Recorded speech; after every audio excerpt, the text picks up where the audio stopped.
예, 안녕하세요, 여러분. 오순절 교회의 역사와 신학의 저자인 김신호입니다. 한 8번 정도에 나눠서 오순절 교회의 역사 신학에 나오는 내용을 중심으로 해서 여러분들과 함께 이 내용을 좀 알아보고 이제 강의를 좀 하고자 합니다. 오늘은 그 첫 번째 시간으로서 초대교회의 성령운동, 과연 초대교회에서는 성령의 역사가 나타난지 나타나지 않았는지, 나타났다면 어떤 면에서 나타난 것인지, 그런 면들을 중심으로 해서 내용을 좀 살펴보고자 합니다. 우리가 이제 이 성경을 보게 되면은 예수님께서 이 세상에 오셔서 공생애를 시작을 하십니다. 공생애를 시작하시면서 많은 가르침을 우리에게 주셨죠. 그런데 이제 그분께서는 그 가르침만 우리에게 이제 주신 것이 아니라, 복음만 전파하신 것이 아니라 말씀에 따르는 기적과 이적을 항상 베푸신 것을 우리가 알고 있습니다. 그래서 우리가 사복음서 마태, 마가, 누가, 요한복음을 이렇게 읽다가 보면은 예수님께서 굉장히 많은 병자를 낫게 하시고, 그리고 많은 또 귀신을 이렇게 쫓으시고, 그리고 여러 가지 죽은 자를 살리고 물 위를 걷고 하는 등등의 굉장히 많은 기적을 베푸신 것에 대해서 우리가 이렇게 알 수가 있습니다. 그래서 예수님을 여러 이름으로 우리가 칭하는 이름 가운데 하나가 기적을 행하는 자라고 말을 합니다. 그래서 항상 예수님은 말씀을 가르치시고 난 다음에 말씀에 따르는 기적을 이렇게 이제 베푸신 것이죠. 그러면은 과연 초대교회 때는 이제 어땠을까요? 우리가 마태복음 16장 17절에서 18절 말씀을 읽어보면은 예수님께서 승천하시고 이제 승천하시기 직전에 부활하시고 난 다음에 이제 제자들에게 구름 타고 이제 올라가시면서 그 직전에 이제 하신 말씀입니다. 우리가 읽으면은 믿는 자들, 예수님을 이제 믿는 자들이죠. 이런 표적이 따를 것이다. 그래서 이런 기적을 또 행할 것이다라고 이야기를 우리가 할 수 있죠.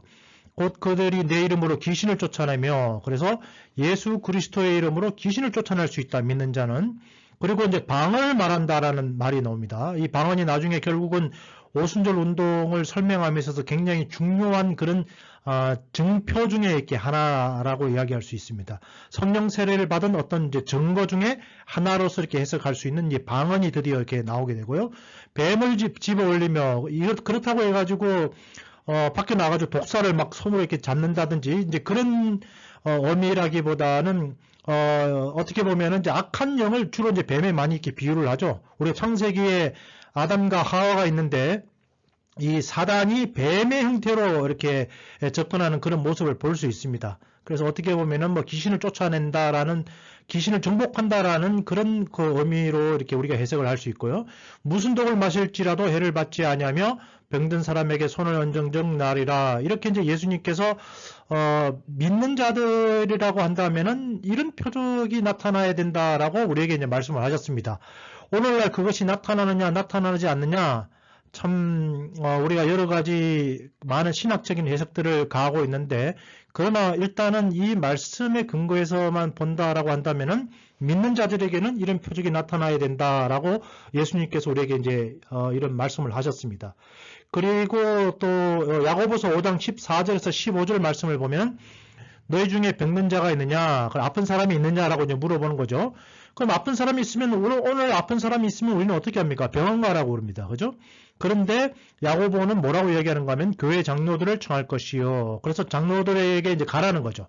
그러면 장로들은 주의 이름으로, 예수 그리스도의 이름으로 기름을 바르며 그를 위하여 기도할지니라. 그래서 그 아픈 사람을 위해서 이제 기도하는 것이죠. 그러면 뭐 아픈 사람을 위해서 무엇을 위해서 기도할까요? 당연히 병이 낫게 해달라고 기도하는 것이죠. 왜 그러냐? 그래서 결국은 믿음의 기도는 병든 자를 구원할 것이다 라고 이야기를 합니다. 그래서 우리가 기도를 하게 되면은 아픈 사람이 구원을 받는다라고 이야기하는데, 결국은 아픈 사람이 어떻게 보면 병고침을 이렇게 받게 되는 것이고 주께서 그를 일으키시리라 라고 해서 야고보가 우리에게 이렇게 사도가 이렇게 우리에게 이제 이야기를 하고 있습니다. 예수님은 많은 기적을 행하셨고 12제자의 경우도 굉장히 많은 기적과 이적을 이렇게 행했다는 것을 우리가 알 수가 있습니다. 우리가 이제 사도행전을 이야기하는데 결국은 이제 액츠라고 이야기하죠. 12사도가, 예수님은 이미 이제 부활하시고 구름을 타고 하늘로 올라가셨습니다. 하늘로 승천해 버리셨어요. 이 세상에 더 이상 계시지 않습니다. 그런데 이제 그러면 제자들은 어떻게 했느냐라는 것이 어떻게 보면 사도행전에 이렇게 기록되어 있는 것이죠. 사도행전 2장 43절 말씀을 보면 사람마다 두려워하는데 사도들로 말미암아 기사와 표적이 많이 나타났다라고 이야기합니다. 이제 바로 이 사도행전 2장에 보면은 이제 성령 세례 받는 장면이 나오거든요. 예수님께서 구름을 타고 하늘로 승천을 하시고 난 다음에 마가의 다락방에 사도를 비롯해서 한 120여 명이 이제 앉아서 이렇게 기도하고 있는 가운데 갑자기 강한 바람이 불고 그 건물이 불에 탄 것처럼 그런 이제 사람들 눈에 그렇게 보입니다. 그러면서 사람들 그 120여 명이 성령이 말하게 하심을 따라서 이제 방언을 했다라는 그런 장면들이 나옵니다. 드디어 이제 이 12사도와 많은 사람들이 성령 세례를 받고 이제 능력을 받게 됩니다. 그러다 보니까 결국은 기사라는 것은 일종의 어떻게 보면 이적을 이야기하는 것이거든요.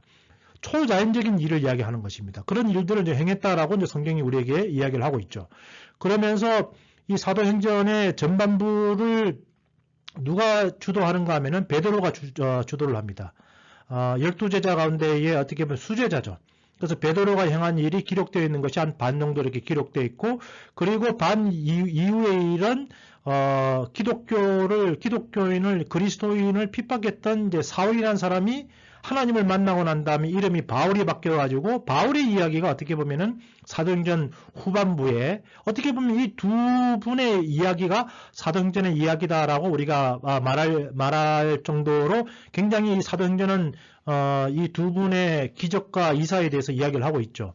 그래서 두 분의 행한 그런 여러 가지 기적과 이사를 보면은 안전병이를 일으키고 죽은 자를 살리는 그런 일들을 굉장히 많이 하게 됩니다. 그러면서 특별히 우리가 이제 사도행전에서 주목을 해야 될 것이 바로 이제 무엇이냐 하면은 성령 세례 사건이 굉장히 이 사도행전에 많이 나온다는 것입니다. 조금 전에 이제 2장에서 120여 명 12사도를 비롯해서 예수님의 어머님 마리아를 비롯해서 120여 명이 마가의 다락방에서 막 기도를 하고 있는데 갑자기 하늘에서 성령이 임하셔서 성령이 말하게 하심을 따라서 이 사도와 많은 사람들이 방언으로 기도하면서 기적을 행했다라고 그런 내용들이 이제 사도행전 2장에 나오고요. 사도행전 8장을 보게 되면 이제 사마리아인 어떻게 보면은 유대에 속하지 못한 유다 민족에 속하지 못했던 나머지 이제 그 민족에게 속했던 사마리아죠. 그 사마리아 사람들이 성령 세례를 받는 장면이 사도행전 8장에 이렇게 나오게 됩니다. 그리고 사도행전 10장에 보면은 로마 사람이죠. 로마 사람. 베드로가 이렇게 기도하는 가운데 환상을 보게 되죠. 그래서 보자기가 내려오게 되고 거기에 이제 짐승들이 있죠. 그래서 하나님의 음성이 들려서 잡아먹어라. 그래서 내가 깨끗이 않는 것은 내가 잡아먹지 않겠습니다라고 이제 그런 환상을 보게 됩니다. 그러면서 결국은 누가 찾아올 텐데 찾아오면은 따라가라. 그런데 그게 바로 이제 할례를 받지 않는 이방인이었던 고넬료 가정이었죠. 그래 고넬료 가정에 가서 이제 베드로가 이게 복음을 이렇게 막 전하니까 복음을 이제 받아들이고 말씀 듣는 가운데에 성령이 그들에게 임하셔서 이 또 다른 언어인 방언으로 이렇게 말하는 장면이 사도행전 10장에 이렇게 나오게 되고요. 사도행전 19장을 또 읽게 되면은 이번에는 이제 이 바울의 이제 이 제자들이 이제 에베소 교회 방문해서 너희가 성령을 받았느냐라고 이제 묻는 장면이 나옵니다. 바울을 비롯해서. 그랬더니 우리는 성령이 있음도 듣지 못했다. 뭐 성령이 뭐냐? 우리는 성령에 관한 이야기를 단 한 번도 들어본 적이 없다. 라고 했을 때에 다시 말씀을 전했을 때에 그들에게 성령이 임하고 또 방언을 말하는 그런 장면들이 사도행전 19장에 이렇게 나오게 됩니다. 자, 이렇게 이제 100% 확실한 사실은 바로 뭐냐? 예수님은 기적을 행하셨다. 그리고 예수님도 요단강에서 올라오실 때에 하나님의 성령께서 그 위에 임재하셨다라는 것은 사복음서가 말하고 증거하고 있는 바입니다. 그런데 이제 사도행전을 보게 되면은 12사도가 어떻게 보면은 성령의 임재를 받게 되고 성령이 말하게 하심을 따라서 방언을 이야기하고 기적을 행했다라고 말하는 것이 사도행전입니다. 근데 이제 오늘 낸 문제는 뭐냐면은 기적이 이제 중단되었다라는 말들을 굉장히 많이 합니다. 12사도까지만 성령이 임하셨고 그 뒤로는 성령이 임하지 성령의 은사 특별히 은사하고 이제 관련되어 가지고 은사가 임한 적이 없다. 은사는 중단되었다. 더 이상 병 고치는 기적은 사라졌다. 더 이상 방언이라는 것은 있을 수 없다. 라고 해서 그것을 주장하는 것이 바로 이제 은사 중지론이죠. 거기에 반해서 은사가 지속된다라고 이제 또 말하는 또 다른 또 그룹이 있는 것이죠. 그러면 과연 기적이 중단되었을까요? 기적이라는 것은 계속 지속이 되었을까요? 제가 오늘 이 첫 시간에서 좀 말하고자 하는 바는 초대교회의 성령 운동을 우리가 이렇게 살펴보게 되면은 초대교회는 여러 가지 굉장히 많은 은사들이 중단되지 않고 지속적으로 나타났다라는 것이 어떻게 보면 역사적인 그런 증거인 것입니다. 그래서 굉장히 많은 어떻게 보면은 책들, 초대교회 때 쓰였던 많은 책들과 많은 인물들이 나와요. 저도 뭐 너무 많은 인물들이 있어가지고 한 분 한 분에 대해서 다 설명하는 것이 과연 이 시간에 가능할까라는 그런 이제 생각까지 듭니다. 그래서 대표적인 것을 중심으로 해서 초대교회 때도 여전히 성령의 임재가 있었고 성령의 은사에 따라서 병고침이 일어나고 귀신이 쫓겨나고 방언을 말하고 기적이 지속적으로 일어났다라는 그런 증거를 여러분들에게 이렇게 대고자 합니다. 그래서 첫 번째 이제 그 자료로서 초대교회사를 공부하신 분들은 아마 헤르마스의 목자, 셰퍼드 오브 헤르마스 해서 책으로도 많이 나와 있고요. 한국에서도 아마 번역이 된 걸로 알고 있는데, 이런 이제 여러 가지 역사적인 이제 그 초대교회 자료들은 뭐라고 이야기하고 있느냐. 그래서 헤르마스의 목자의 내용 가운데에 다 그것을 제가 말씀드릴 수는 없고, 그러나 일부 내용을 이렇게 우리가 유추해 봤을 때에 이제 이런 내용들이 나옵니다. 귀신 들린 사람들이 굉장히 많이 있었다. 참 귀신 들린 문제, 이게 참 쉬운 문제는 절대로 아니죠. 그러나 이제 오늘날 많은 사람들이 소수긴 하지만은 그런 사람들이 귀신을 봤다라고 말하는 사람들도 있고, 그리고 또 무당이 된 사람들 같은 경우에는 뭐 귀신의 괴롭힘을 받다 못해서 무당이 되었다라고 이야기를 합니다. 그래서 굉장히 드물긴 하지만은 귀신 들린 사람이 옛날에도 있었지만은 또 오늘날에도 있는 것이죠. 그래서 이 헤르마스의 목자에서는 당시에 귀신 들린 사람들이 굉장히 많이 있었다. 그리고 교회는 무엇을 했느냐? 활발히 귀신을 쫓았다. 그래서 교회는 귀신 쫓는 사역, 다른 말로 하면 이제 축사라는 말을 우리가 이제 쓰기도 합니다. 귀신 쫓는 것을. 그래서 교회는 축사 사역을 활발히 펼쳤다라고 헤르마스의 목자가 정언을 하고 있습니다. 그리고 성령의 능력을 힘입어서 병을 고쳤다. 그래서 이 병 고치는 또 내용들도 굉장히 많이 나오고요. 기적을 행하고 예언, 미래를 어떻게 보면은 이렇게 미리 이제 말하는 것이죠. 하나님의 성령의 감동이 되어서 미래 일들을 말하는 그런 예언 등등의 기적들이 나타났다라는 것이 이 헤르마스의 이제 목자의 내용들이 기록되어 있습니다. 굉장히 많은 이제 그 인물들에 대해서 제가 이야기를 하게 될 텐데 거의 대부분 말하는 것이 그 내용이 동일합니다. 그래서 굉장히 어떻게 보면은 이제 지금부터 말하는 내용들은 굉장히 반복적으로 이야기할 수밖에 없는 그런 이제 부분들이 있습니다. 우리가 이제 초대교회에서 저스틴 마터에서 이제 그 마터는 이름이 아니고 이제 순교자입니다. 순교. 그러니까 초대교회 때는 로마 정부가 당시에 이제 이스라엘을 점령하고 있는 그런 상태였기 때문에 황제 숭배라든지 다신교 사상이죠. 로마 제국 같은 경우에는. 그래서 국가가 정리하는 그런 종교에 참여하지 않게 될 경우에 감옥에 이렇게 잡히게 되거나 심지어는 이제 죽게 되는 그런 경우들이 있었죠. 그런데 이제 기독교 같은 경우에는 이제 유일신입니다. 그죠? 그래서 황제, 사람을 신으로 섬길 수가 없는 것이죠. 그리고 다른 종교에 있는 신들을 하나님으로 받아들일 수가 없는 것입니다. 그렇기 때문에 굉장히 많은 그 초대교회 교인들이 원형 경기장, 콜로세움 등등에 잡혀가서 사자밥이 되고 불에 타서 죽는 그런 일들이 많이 이렇게 일어나게 되는데, 어떻게 보면 저스틴 마터가 그 대표적인 분 중에 한 분이시고, 이레니우스는 이제 어떻게 보면 어떤 특정 지역의 이제 감독입니다. 감독. 초대교회사를 우리가 이제 공부를 하다 보면은 자주 이렇게 나올 수 있는 그런 유명한 분들입니다. 근데 이제 그분들도 기록을 남기기를 이제 이런 기록들을 남기는 거예요. 그리스도인은 성령의 능력을 힘입어 귀신을 쫓아냈다. 귀신은 예수 믿는 자를 알아보았다. 그래서 어떻게 보면 이제 내용이 많이 비슷하다라고 얘기했습니다. 그래서 교회가 무엇하는 것이냐? 교회는 귀신을 쫓는 것이다. 심지어는 이제 귀신들이 나가면서 예수 믿는 사람이 누군지를 이렇게 이제 알아보았다. 그래서 그 사람의 이제 신분이라든지 정체성에 대해서 이야기를 하죠. 우리가 사복음서를 보면은 귀신들이 예수님을 볼 때 하나님의 아들이시여, 하나님의 사람이시여 라고 해서 예수님을 단번에 이렇게 알아봅니다. 영적인 것은 영적으로 이렇게 알아본다고. 그래서 귀신은 솔직히 누가 예수를 믿는지 안 믿는지 알 수가 없죠. 그러나 귀신은 영적으로 모든 것을 보기 때문에 예수 믿는 자를 그렇게 알아볼 수 있는 것이죠. 그러면서 이제 이 두 분이 이제 뭐라고 이제 이구동성으로 이야기하는가 하면은 다른 종교에서는 귀신을 고칠 수 없었다. 그래서 귀신을 쫓아낼 수 없었다라고 이야기하죠. 어떻게 보면 이제 병을 고치는 것과도 연결될 수 있는 그런 상황이라고 할 수 있습니다. 그리고 이제 예언을 하고 환상을 보았다 해서 굉장히 많은 이 초대교회 때에 우리가 이제 early father, 교부들이라고 이제 말할 수 있는 그런 분들이 많이 나오게 되는데요. 그런 분들이 굉장히 예언을 많이 합니다. 그리고 기도하는 가운데에 이 세상의 것이 아닌 초자연적인 것을 이렇게 보게 되죠. 그런 것을 보고 우리가 이제 환상이다라는 말을 하게 됩니다. 그리고 이제 병을 고쳤다. 그리스도인은 기적을 향하는 능력이 있었다. 그리고 방언을 했다. 이처럼 이분들이 약 100년, 100년에서 165년, 140년에서 202년 이렇게 되면은 약 2세기경에 사셨던 분이거든요. 성경이 완성이 언제 되느냐? 이것도 굉장히 좀 어려운 그런 질문입니다. 역사적으로 봤을 때에.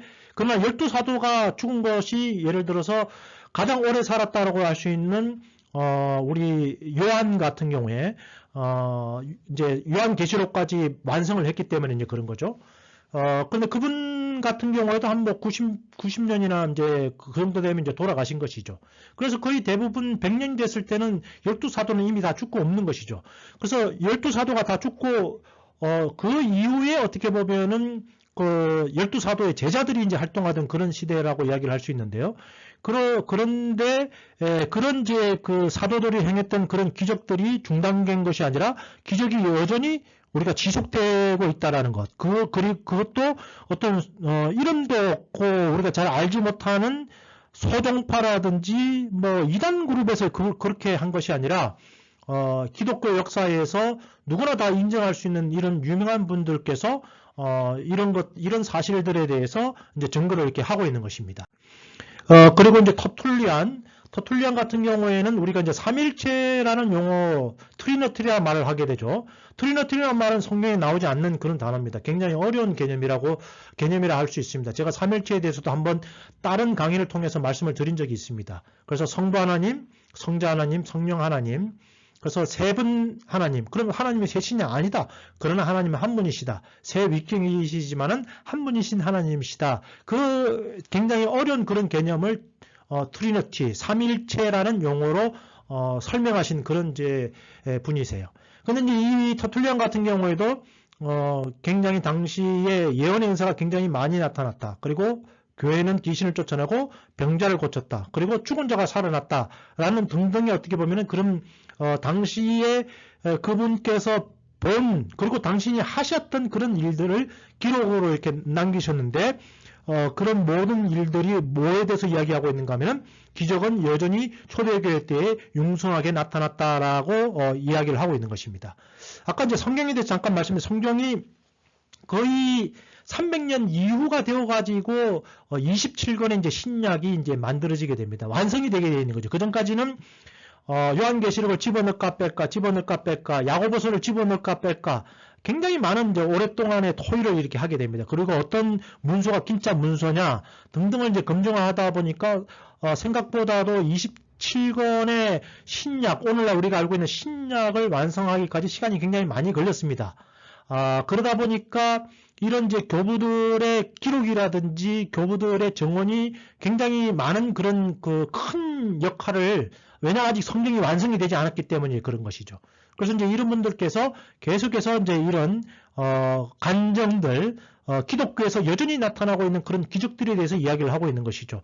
이런 이제 기적들을 이제 바라봤을 때에 이 당시에 이 굉장히 핍박을 받고 있는 기독교, 핍박을 받게 되면은 이제 순교를 하게 돼 있고, 기독교인들이 그러면은 잡혀서 죽게 되면은 기독교인들이 자꾸 이제 숫자가 줄게 되고 결국은 이제 한 2세기, 3세기 정도 지나면 다 이제 없어져야 되는 것이죠. 그죠? 그런데 없어지지 않고 왜 기독교가 서바이벌, 생존할 수 있었고 오히려 전도가 더 많이 돼가지고 기독교인 수가 더 늘어났느냐라는 데에서는 바로 이런 요소들이 작용을 하는 것입니다. 죽은 하나님이 아니라 살아계신 하나님, 그리고 살아서 역사하시는 그런 하나님의 말씀을 증거하는 이런 여러 가지 능력들이 교회에서 나타났기 때문에 많은 이방인들이 기독교회가 행하는 그런 기적들을 보고 교회로 이렇게 몰려들게 된 것이다라고 말씀을 드릴 수 있습니다. 오리겐, 굉장히 또 유명한 초대 교부 중에 이제 한 분이시죠. 이분에 대해서는 뭐 굉장히 많은 그런 해석들이 있습니다. 예. 그런 이제 역사적인 거, 이분에 대한 이제 해석에 대해서는 여러분들이 이제 교회사를 따로 이렇게 공부하시면 좀 이렇게 알 수 있게 됩니다. 굉장히 많은 책을 썼고, 굉장히 많은, 문서를 남겨서, 여러 이제 초대교회의 그 신학이 형성되는 과정 가운데 있어서, 큰 역할을 하신 분이십니다.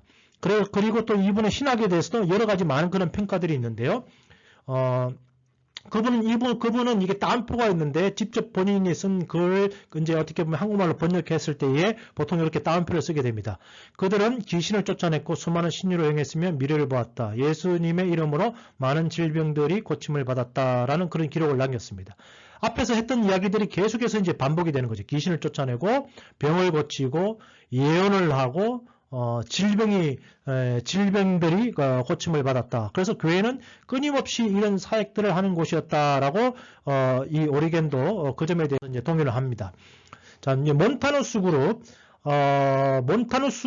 그룹에 대해서는 굉장히 많은 그런 또 그 몬타니즘이라고 그래가지고요.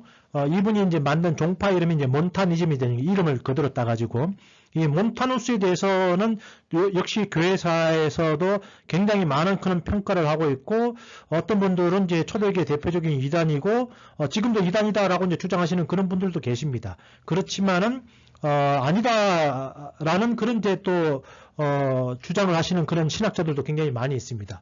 이제 교회가 이제 시간이 지나면은 어떻게 되는가 하면 조직이 생기게 됩니다. 조직이 생기게 되면은 이제 위에 있는 분이 계시고 중간급이 있고 이제 하위급이 생기게 됩니다. 여러분, 뭐든지 처음에 이렇게 할 때는 어떻게 보면은 12사다가 뭐 동일하고 평신도들도 열심히 사역을 하고 이제 그렇게 되지만은 뭔가 이렇게 조직이 갖춰지게 되면은 우리 한국 사람들 특별히 이렇게 두세 사람 모이면은 벌써 막 이렇게 장을 달지 않습니까? 회장 누가 할래? 부회장 누가 할래? 그 다음에 총무 누가 할래? 서기 누가 할래? 또 뭐 하다 뭐 또 줄반장 누가 할래? 이렇게 몇 사람이 이렇게 모이게 되면은 서열을 자꾸 이렇게 가리게 됩니다. 그러면서 이제 위에 있는 사람, 밑에 있는 사람을 이제 누르게 되죠. 교회라는 것도 역시 이제 마찬가지여가지고 그 교권제도다라는 것은 뭐냐면은 교회도 일종의 이제 계급제도가 이제 생기게 됩니다. 특별히 이제 감독제도, 감독이 그 지역을 다스리는 최고의 어떻게 보면은 지도력을 가진 사람을 보고 이제 감독이라고 그러죠. 그래서 이제 이 교회가 어느 정도 이제 숫자가 몇만 명, 수십만 명, 막 몇백만 명 이렇게 이제 사람들이 이렇게 많아지다 보면요.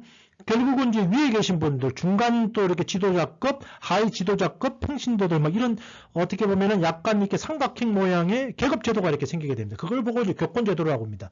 그러면서 이제 사도적 개성, 나는 사도 요한의 나는 제자다. 이렇게 해서 나는 사도 요한의 제자의 제자다. 이런 식으로 자기의 어떻게 보면은 약간 이렇게 서열, 줄을 이렇게 이제 만들게 되는 것이죠. 그리고 이제 한 200년 이렇게 지나다, 100년 이상 지나다 보면 이제 전통을 만들게 됩니다. 그래서 이제 그 각 교회들도 교단의 전통이 있습니다.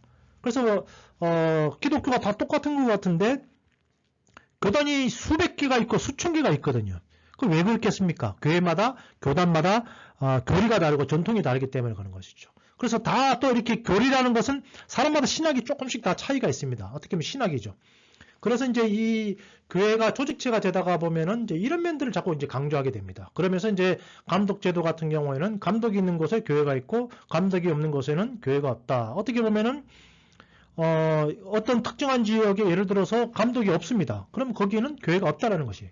심지어는 감독이 없는 곳에는 구원도 없다. 막 이런 주장을 하게 됩니다. 그러니까 이게 이제 얼마만큼의 이제 조직화, 제도화, 계급화 이렇게 되다 보니까 이제 그런 면들을 굉장히 강조하게 되는 것이죠. 조직을 강조하게 되면은 뭐가 이렇게 이제 서서히 쇠퇴하게 되는가 하면은 성령의 역동성이 이제 사라지게 됩니다.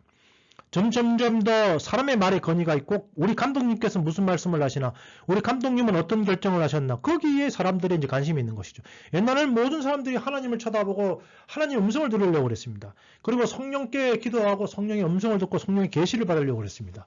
그런데 어떻게 보면은 이런 일종의 제도가 이제 생기게 되면은 하나님과 인간 사이에 어떻게 보면은 이 감독이 어떻게 보면 이렇게 서게 되어 있는 것이죠. 나중에 이제 이것이 이제 중세교회에 가서 이제 교양제도가 되게 되고, 사제들, 그래서 이제 이 제도, 직접 하나님 앞에 제가 잘못했습니다 하고 하나님하고 1대1의 관계가 되는 것이 아니라 사자한테 가서 내가 이런 죄를 지었습니다. 그러니까 이제 사자가 성부와 성자와 성령의 이름으로 네 죄를 사하노라. 그래서 이렇게 고해성사 제도가 생기고 하는 것들이 어떻게 보면 다 이런 이제 제도에 의해서 생기는 것입니다. 그래서 이 이제 몬타누스 같은 경우에는 그런 이제 제도적인 교회에 대해서 반발을 하게 된 것입니다. 그래서 교회는 성령의 공동체다. 그 성령의 임재와 세례. 그래서 우리는 이제 성령의 은사와 권능 이런 걸 받고 성령의 인도함을 받아서 우리가 나아가야 되지. 어떤 교회에서 사도 요한으로부터 가르침을 받은 그 스승님의 나는 제자다. 그런 식으로 해서 자기의 어떻게 보면 기득권을 이제 주장하게 돼 있고, 그러면서 자기가 권위가 있다라고 나를 따라 이제 이런 식으로 하는 것에 대해서 몬타누스는 못마땅해 한 것이죠. 어떻게 보면 이제 그것에 대한 반발로 인해서 몬타누스 이제 운동이 이렇게 싹트게 되는 것입니다. 그러면서 성령의 계시와 감동을 받은 신자는 성령의 도구이자 대변자다, 이런 이제 주장 등등을 하게 됩니다. 이제 이런 주장을 하게 되면은 결국은 계급화된 교회, 조직화된 교회에서는 반발을 할 수밖에 없는 것이죠. 예를 들어서 내가 감독이에요. 감독이어가지고 그동안 공부한 거, 그동안 내가 생각하는 바를 가지고 이게 하나님 말씀이다라고 가르치고 있는데, 갑자기 누가 벌떡 일어나가지고 아니요, 나는 하나님의 계시를 받았는데 하나님께서 이렇게 말씀하십니다. 그러면은 한순간에 이 감독의 권위가 땅바닥에 떨어질 수밖에 없는 것이죠. 그래서 저도 좀 이 기독교 역사를 이렇게 공부를 하다 보니까 이런 인간적인 그런 그 제도권, 계급, 조직들, 이런 것들과 성령의 어떻게 보면 계시는 항상 충돌을 일으킬 수밖에 없는 그런 요소들이 있다라는 것입니다. 그래서 어떻게 보면은 몬타누스가 그것의 굉장히 대표적인 그런 케이스라는 생각이 드는 거예요. 이미 교회는 조직화가 되어 있습니다. 이미 각 지역마다 감독들이 있어요. 그리고 감독들 또 밑에서 또 사제들이 또 있는 겁니다. 그러니까 그분들이 교회를 그냥 모든 걸 다 결정을 하는 거예요. 그런데 갑자기 선지자 같은 막 존재가 나타나가지고 아니요, 하나님께서 나에게 말씀하셨어. 그렇게 하는 것이 아니라 하나님은 이렇게 하라고 말씀하십니다. 어떻게 보면 이제 구약에 있는 선지자들이 있죠, 선지자들. 그죠? 당시에 대제사장들도 있고, 그리고 바리새인이나 서기관들 등등이 성경을 해석하면서 이렇다라고 해석을 하는데, 선지자들이 항상 하는 게 뭡니까? 이스라엘 들으라. 너희들은 잘못된 방향으로 가고 있다. 저쪽으로 가야 되는데 왜 이쪽으로 가고 있느냐? 돌이켜라. 이게 선지자 아닙니까? 그러면 그 선지자가 그렇게 나는 하나님의 음성을 듣고 당신들에게 이런 말씀을 전한다라고 했을 때에 기존에 있던 기존 세력들이 가만히 있나요? 그렇지 않죠. 그래서 우리가 구약을 보면은 선지자들이 핍박을 받게 되고 순교를 이렇게 많이 당하는 그런 케이스를 볼 수 있습니다. 그래서 저는 이 몬타누스의 케이스를 이제 그런 케이스로 보는 것이죠. 그래서 이 몬타누스는 하나님의 계시, 예언, 이제 방언 등등을 굉장히 강조합니다.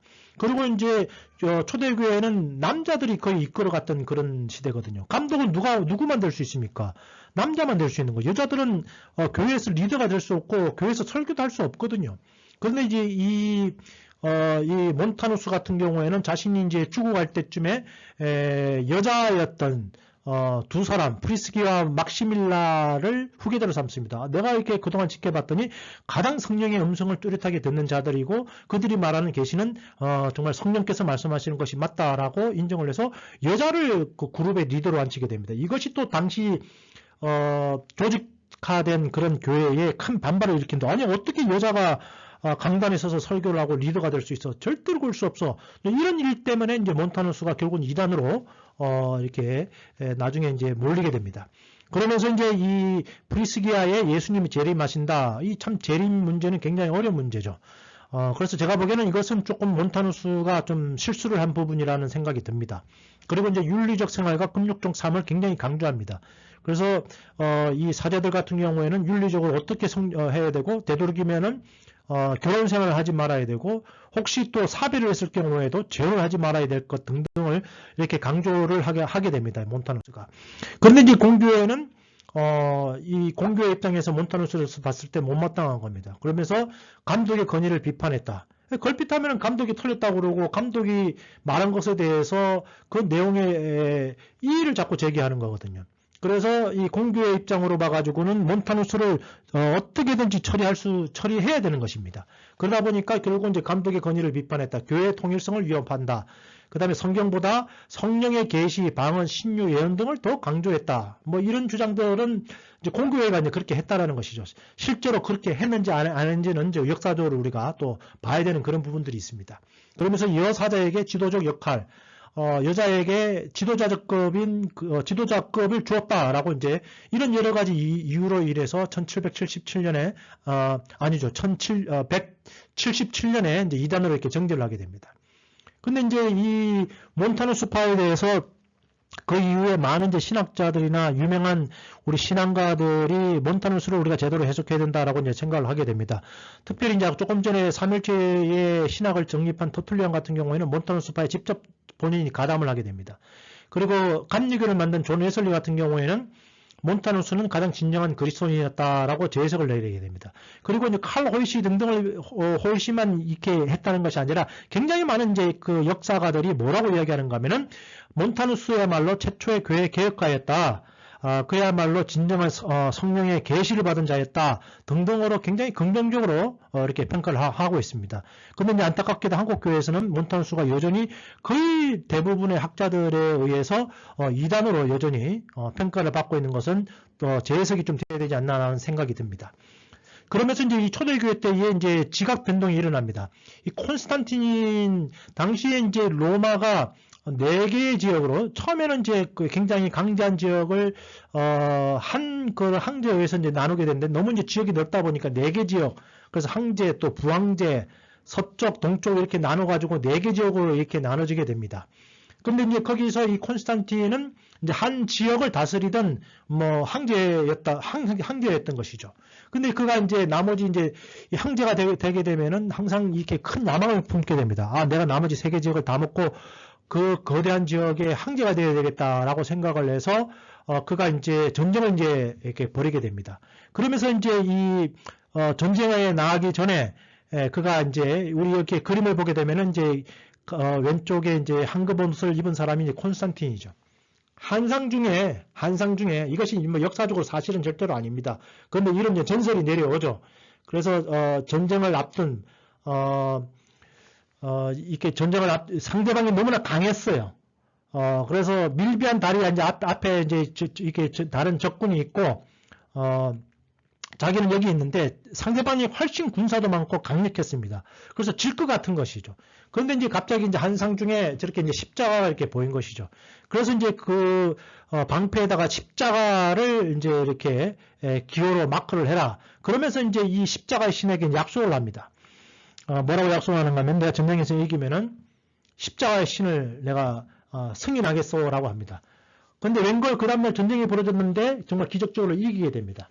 그러면서 313년에 이 콘스탄틴이 밀라노 칙령을 내리게 되면서 그전에는 어떻게 했느냐, 기독교 교회를 세울 수가 없었습니다. 그래서 우리가 카타군 다 숨어서 예배드리고요. 많은 사람들이 이제 순교를 당할 수밖에 없는 그런 위치에 있었던 것이죠. 근데 이제 콘스탄틴이 드디어 회심을 했습니다. 회심을 해서 기독교를 공인하게 되고 예배를 드릴 수 있는 그런 자유를 주게 됩니다. 그리고 이제 그의 손자였던 테오도시우스 1세가 있습니다. 380년경에는 아예 기독교를 국교를 지정해버리게 됩니다. 자, 그러면은 이 이제 항제가 기독교를 이렇게 선택을 하게 되면 이제 무슨 일이 일어나게 될까요? 초대 때나 이제 중세 때에 흔히 이제 영주라든지 항제가 기독교로 종교를 바꾸게 되면 모든 국민들이 거기를 따라야 되는 것입니다. 그래서 어떻게 보면은 우리가 이제 거기서 우스갯소리 이런 이야기를 하게 되는 것이죠.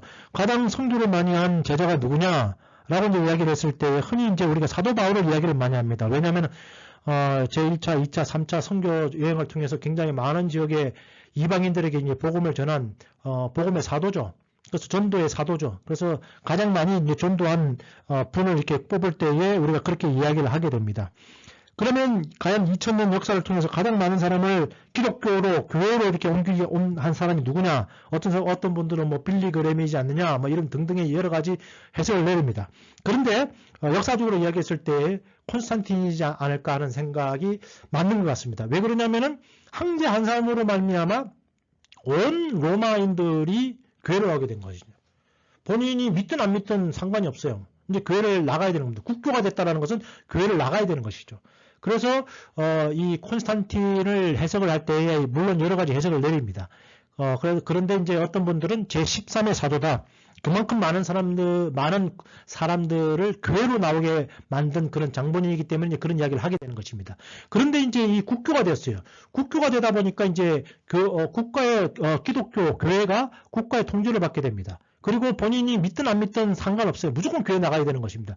황제가 나오려부터 교회 나가려면 신하들도 나가야 되고 모든 백성들이 다 교회를 나가게 되는 것이죠. 그리고 뭐든지 교회 빌딩을 누가 지어주게 되는가 하면 국가가 지어주는 것이죠. 국가가 세금을 걷어가지고 다 이렇게 하는 겁니다. 그러면서 목사 월급을 누가 주느냐? 국가가 주는 거예요. 그래서 목사는 일종의 국가 공무원과 같은 그런 개념이 됩니다. 그래서 사택, 사례 등을 지원을 받게 되어 있고 국가 공무원이 되니까 그것도 고급 공무원이 된 거예요. 그러다 보니까 부와 명예를 거머쥐는 그런 자리가 됩니다. 우리가 약 한 300년 동안에는 목사라고 그러면 이제 죽어야 되는 거예요. 언제 죽을지 몰라가지고 늘 오늘이 마지막 날이다라고 생각하면서 살았던 그런 사람들입니다. 모든 재산을 다 빼앗기고 가족들은 감옥에 다 잡혀가서 죽습니다.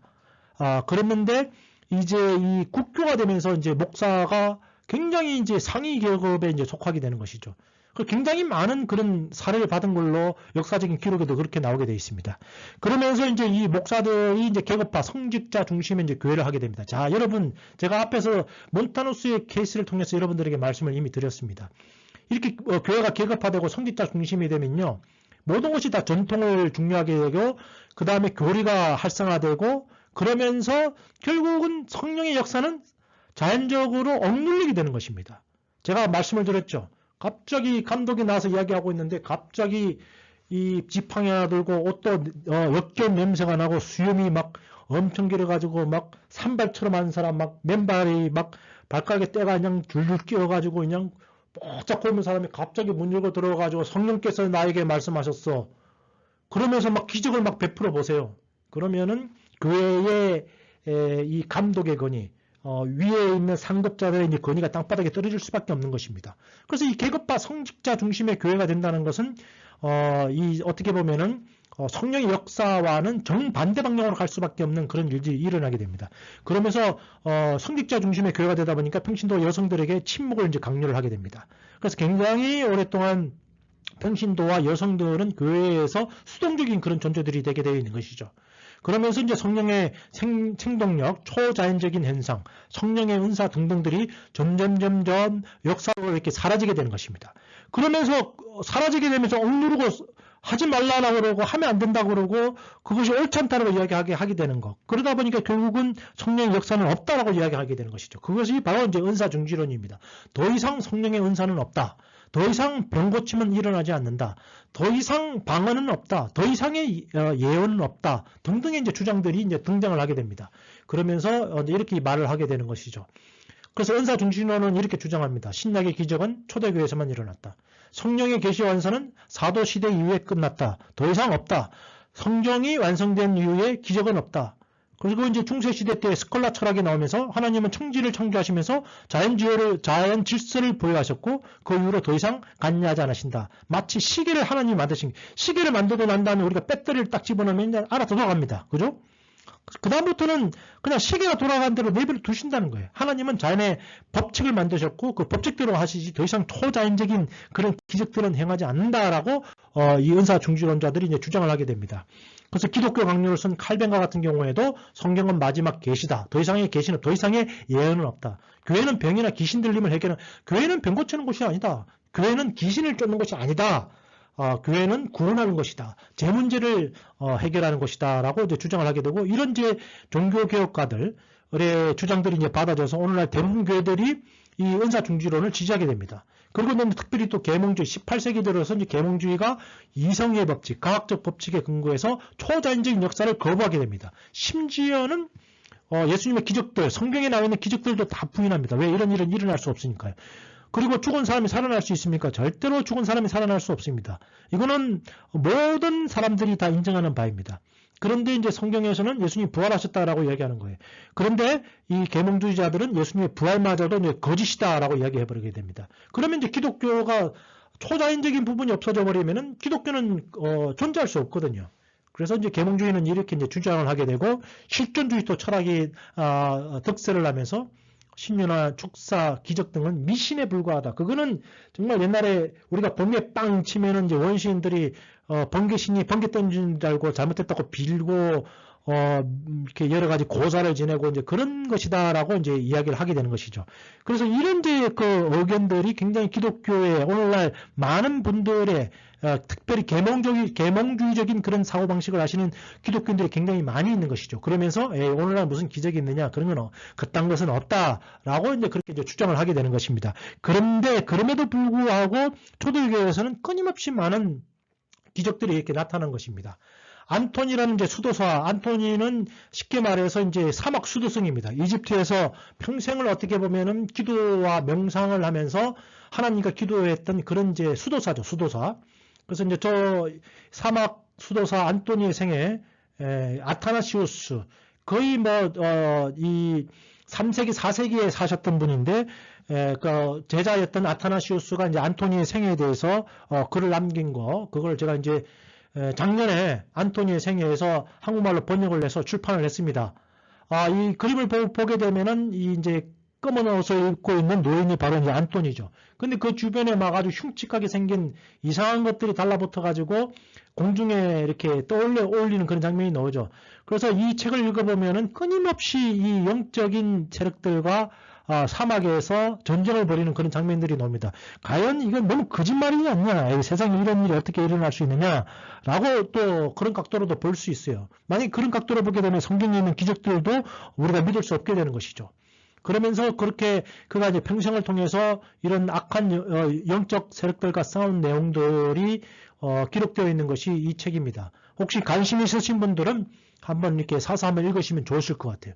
그래서 그 책의 거의 대부분 내용들이 다 뭐냐 하면은 수많은 불치병이 나왔다. 그래서 이분이 엄청난 신유의 능력, 병 고치는 능력이 너무너무 대단한 겁니다.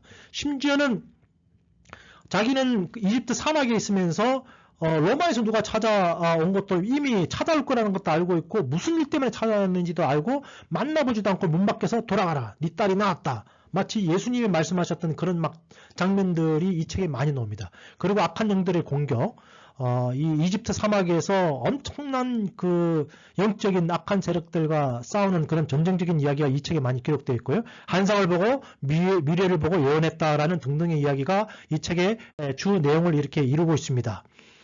자, 여러분, 벌써 저도 이렇게 초대교회에 이제 일어났던 여러 가지 그런 이적들에 대해서 이제 이야기를 하려고 하니까 이 설명을 해야 될 내용은 너무나 많고 언급해야 될 인물들은 너무 많고 시간은 또 이렇게 제한적이고 앞으로 남은 분들은 그래서 그냥 빨리빨리 읽는 식으로 넘어가도록 암브로스 우리 이제 어거스틴의 이제 스승님입니다. On the Holy Spirit이라는 책을 썼는데 그 책의 내용에 보면은 하나님께서 신유와 방언의 은사를 지금도 보여주고 계신다.